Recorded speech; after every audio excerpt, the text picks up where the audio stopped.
रुद्राक्ष कितना दाना का पहनेंगे तो ठीक रहेगा, कितनी बार माला पे जप करेंगे तो अच्छा रहेगा, कितनी बार दया मांगेंगे, दाहिने बैठ के मांगेंगे कि बाएं बैठ के मांगेंगे। हुआ होगा आपके साथ ऐसा मन में, जैसे कोई बच्चा सोचता है कि हम मिठाई खाएं कि टॉफ़ी खाएं, वैसे हमारी मानसिक स्थिति होती है। जिस दिन हम शिव को गुरु बनाते हैं उस दिन हमारे मन में ये सारी बातें आती हैं। आज हमारे मन में ये बात आती है कि मन जब श्वासों के साथ नहीं चलकर मंत्र के चैतन्य में ठहर जाता है तो क्या होता है। देखिए, वही थे हम उस दिन, वही हैं आज हम। अंतर कितना आया। महादेव दिखाई नहीं देते कहीं, महादेव का शरीर कहीं दिखता नहीं, लेकिन उसी महादेव का जो सूक्ष्म सत्ता है, मानवीकरण में नाम कहलाया महादेव, और उन्हीं की शक्ति का जो मानवीकरण हुआ उसका नाम कहा गया भगवती माँ काली। तो वो दिखाई नहीं देते, लेकिन उनका ज्ञान जो उतरता है पता भी नहीं चलता। ये कैसे होता है? वैसे ही जैसे एक छोटे से बच्चे को बड़ा होने के लिए कोई प्रयास नहीं करना पड़ता, वो अनायास ही बड़ा होता चला जाता है। आप ही की आंखों के सामने वो बड़ा होता है, लेकिन आपको पता चलता है कब बेटा बड़ा हो गया इतना बड़ा? जो गोद में खेल रहा था मेरे, वो इतना बड़ा हुआ कब? पता ही नहीं चला। हर पल वो बड़ा हो रहा था, मेरी ही आंखों के सामने बड़ा हो रहा था, लेकिन हमको पता नहीं चला। ठीक वैसे ही शिव से दया मांगना, शिव से चर्चा करना और शिव को प्रणाम करना, शिव शिष्यता का ये भाव मेरे ही मन में, आप ही के मन में कब अंकुरित होता है, पल्लवित होता है, पुष्पित होता है, हमको पता ही नहीं चलता। और एक दिन हमारे मन की दशा और दिशा दोनों बदल जाती है। साहब ने कहा कि मैं नहीं जानता कि इस संसार की दशा और दिशा शिव के बगैर कैसी होगी, लेकिन ये मैं जानता हूँ कि शिव के साथ ये मानवता सबल होगी, सुवासित होगी, शिवमय होगी। महादेव को अपना गुरु बनाया है हमने आपने। जैसा आता है, जो आता है खुद करिए। हमेशा दूसरों पर निर्भर रहने की आदत ठीक नहीं, क्योंकि अगर वो नहीं मिला तो आपका काम फिर रुक जाएगा, और महादेव का काम नहीं रुकना चाहिए।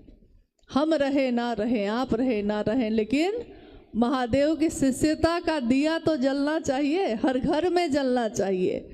भैया अनु जी ने कहा कि हम बड़े मैदान में मिले, हाँ मिले, लेकिन उससे पहले ये सुनिश्चित हो जाना चाहिए कि क्या हमारे इस स्थान पे हर घर में शिवशिष्टता का दिया जल गया।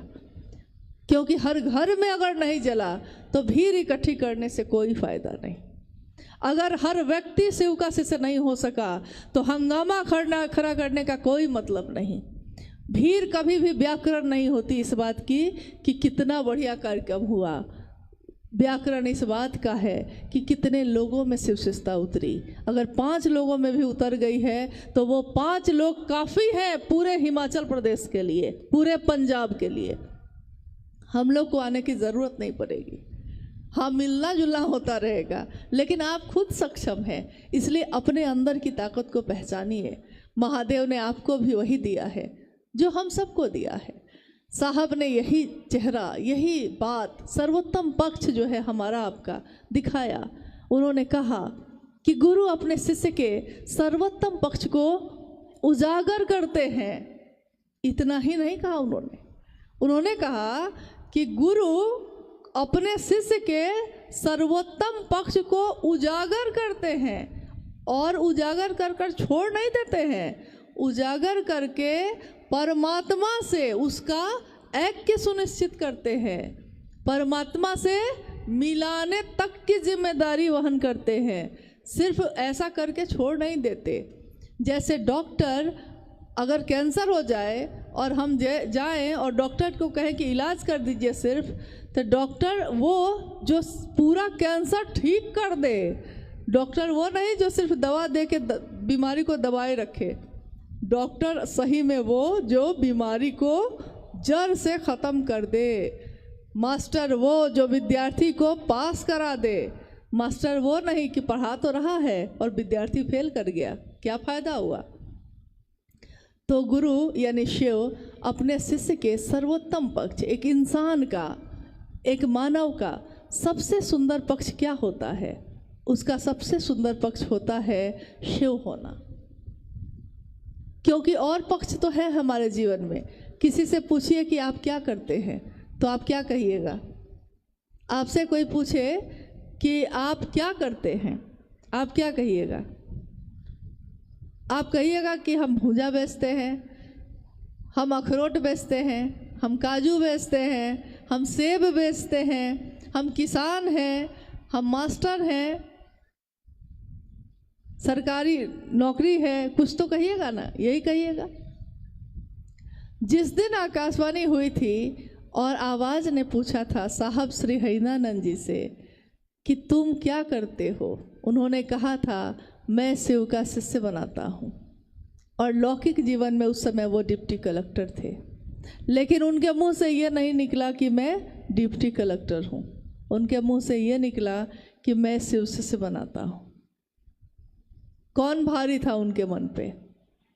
उनकी नौकरी, उनका पद, उनकी प्रसिद्धि नहीं, उनके मन पे भारी था कि मैं महादेव की बात करता हूँ, दूसरों को शिव का शिष्य बनाता हूँ।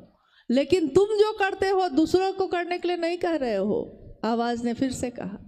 और साहब ने कहा कि हाँ ये बात तो सही है ना। शुरू में तो उन्होंने कहा कि नहीं नहीं मैं करता हूँ, जो कहता हूँ, नहीं नहीं तुम नहीं कहते हो, बहुत लंबा चला।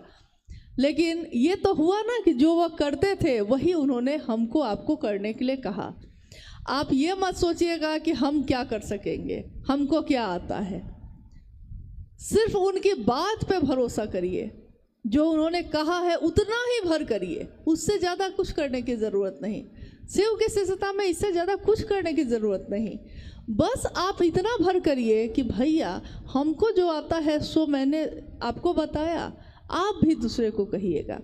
महादेव से दया मांगिए, महादेव की चर्चा थोड़ा कर लीजिएगा और महादेव को प्रणाम कर लीजिएगा। जैसा आएगा वैसा ही कर लीजिएगा। ये मत सोचिएगा कि हमको संस्कृत नहीं आती है, हमको मंत्र जप करने नहीं आता, हमको पूजा करने की विधि नहीं आती, तो हम कैसे करेंगे। आप सोचिएगा कि जैसा आता है, जो आता है। आप ये बताइए, हमारे घर में मेरे पिता भी, आपके पिता भी होंगे, आपके भाई बहन भी होंगे, मेरे भाई बहन भी हैं।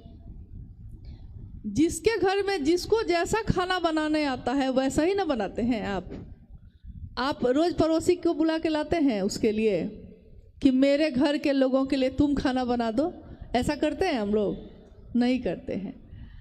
बहुत लोग घर की सफाई बहुत अच्छे से करते हैं और बहुत लोग खराब से करते हैं, लेकिन जैसा आता है खुद करते हैं। वो दूसरे को बुला के नहीं लाते रोज कि मेरा घर जरा साफ कर दो, मेरा मेरा मेरा। सुबह से चर्चा में बार बार यही शब्द प्रयोग किया गया है, मेरे गुरु शिव, जैसा हमको आता है हम वैसा ही करेंगे, खुद करेंगे।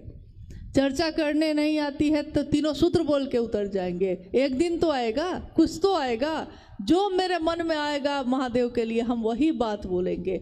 जो हृदय में है वही बोलिए, अपने मन को खोलिए और हृदय में जो महादेव की दया बरसती है उसी को लोगों को बोलिए, उसी का प्रभाव हो जाएगा। आप ये कभी मत सोचिए कि बहुत सुंदर शिव चर्चा करने वाले कोई भैया दीदी हैं तो वो आएंगे तब होगा, ऐसा कभी नहीं होता। कोई सुंदर बोल सकता है। इसी पे साहब ने एक घटना बताई थी।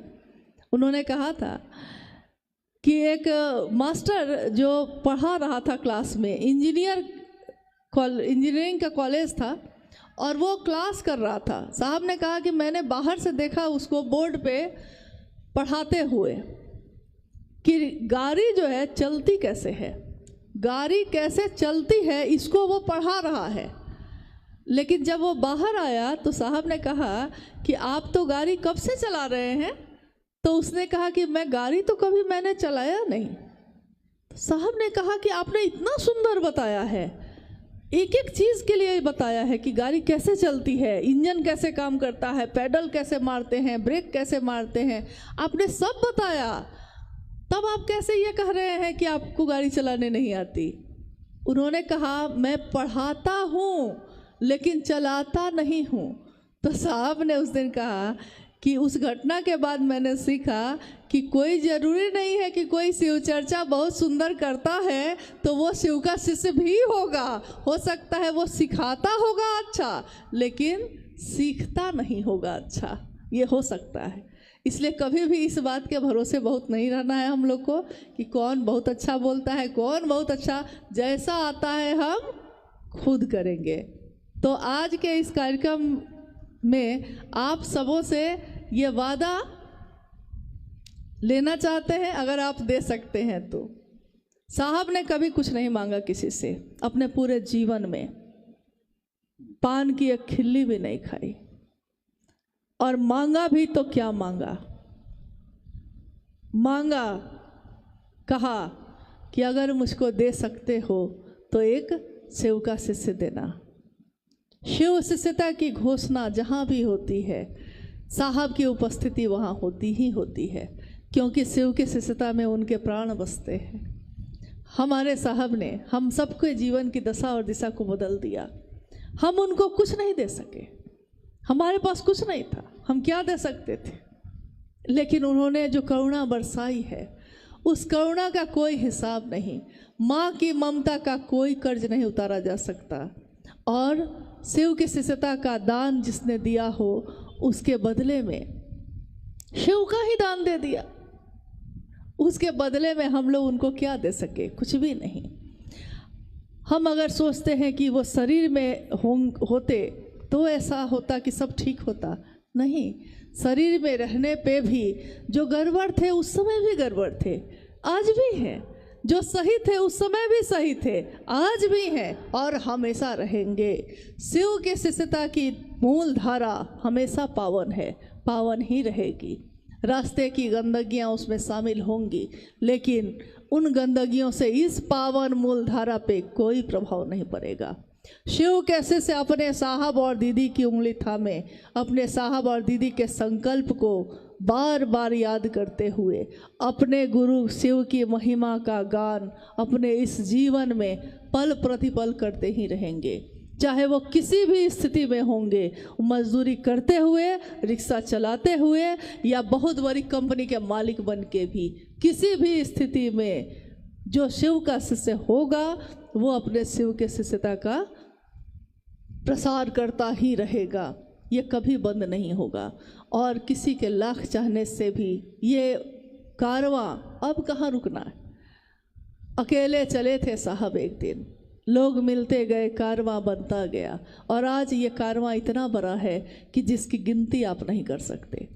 लेकिन काम बहुत बाकी है, काम बहुत बाकी है। हम लोग सिर्फ इस बात के लिए खुश नहीं हो सकते कि जब एक कार्यक्रम हो तब तो हम लोग इकट्ठे हो जाते हैं, लेकिन जब आप थोड़ा सा निकलिए बाहर और आप देखिए कि कितने लोग ऐसे खड़े हैं जो इंतज़ार में हैं, प्रतीक्षा में हैं, आप कब आइएगा उनके पास, आप कब बोलिएगा।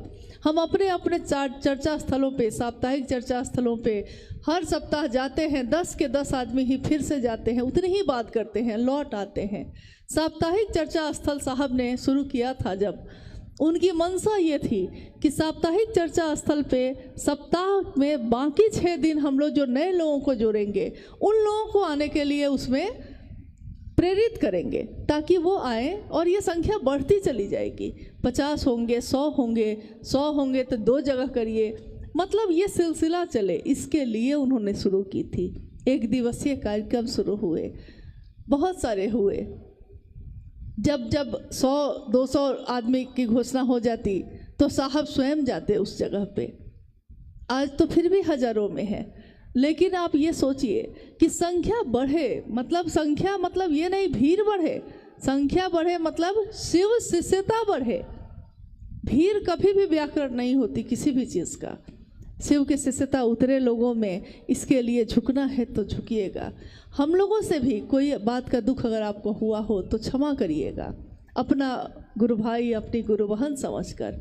लेकिन एक वादा है कि अपने गुरु के काम में हम लोग मिलते ही रहेंगे, हमेशा अपने साहब दीदी की बातों को दोहराते ही रहेंगे और महादेव के तरफ चलते ही रहेंगे। इसमें गति है, इसमें मंजिल है और इसमें बल है, क्योंकि आदेश गुरु का स्वयं है। तो आज के इस कार्यक्रम से अब हम लोग भी विदा ले रहे हैं, और अभी के लिए विदा मतलब अलविदा नहीं कह रहे हैं, विदा कह रहे हैं। अभी के लिए फिर मिलना होगा, नहीं जानते कि कब होगा, लेकिन अगर नहीं भी हुआ तो एक स्मृति, एक क्षण जो हमने आपने आज इस समय में गुजारे हैं, ये हृदय में सुरक्षित रहे, मेरे महादेव के बात के लिए रहे, इतना काफ़ी है।